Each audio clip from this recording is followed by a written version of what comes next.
Thank you, Shelley. And yes, the issue of getting children back to school and parents back to work is something that Tennesseans have put their attention on since day one, figuring out a way to make this work. And as Senator Blunt just said, money is not the problem. There's $67 billion that has been put in the pipeline. You have less than 10% of that has been pulled down by schools. What is an obstacle is teachers' unions who are saying, we have a wish list and we're going to put our priorities in front of the students.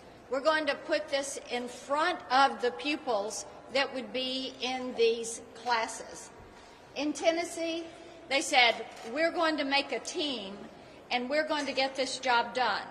So you had directors of schools and superintendents and principals and parents that all came together and said, this is how we make it work. And that is why 93 of our 95 counties were back in school in some way, shape, or form in August and have continued. They have hybrid models. They are working with parents, working with the community, with their health departments, and yes, indeed, children are in person in classes, and they're doing the right thing for these children, and the teachers' unions did not prevail in trying to keep children out of school and classrooms closed. Thank you, Marsha. We have Senator Marshall.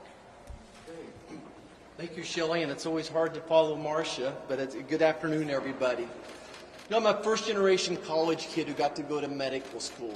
Education is the great equalizer in this great nation. It's what gives every kid the same opportunity, the equal opportunity to succeed. And like the people standing beside me, I'd give the shirt off my back to get our kids back in school. Any day of the week, give me a good teacher and a chalkboard and an eraser over a Zoom call. What we have before us, though, is a bill that Americans will soon find out exactly how bad it is, how absurd and irresponsible it is, and soon will become very unpopular. Certainly we agree with our friends across the aisle, the goal of getting our kids back in school, but this bill does little to expedite or encourage getting our kids safely back in the classroom. Now, as one of three physicians in the room, actually, I remind everybody that youth suicide has doubled. Our youth's mental health has never been worse, but today, the issue of getting our kids back in school feels more like parents versus the teachers union, and it should not be.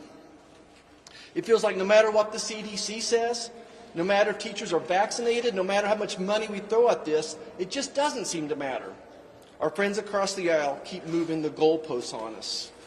As Marsha and several others have talked, we've already appropriated $113 billion for education from our recent COVID relief bills, $113 billion. Now the CDC says we need $22 billion more to get our kids in school, $22 billion.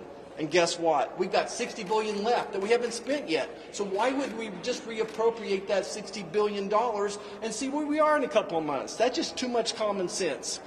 Look, this bill before us, not one Republican voted for it in the House. And it's asking us now to borrow another $170 billion for education, but only spend $6 billion now. Does any of this make sense to anybody?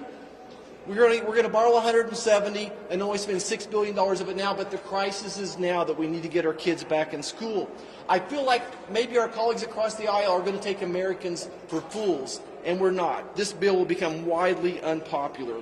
It's not right, it's not fair, it's not American. This is a dereliction of duty on their behalf.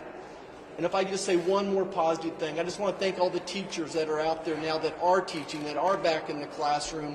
We've got your back and we'll keep fighting for you to get our kids back in the classroom. Thank you so much. God bless.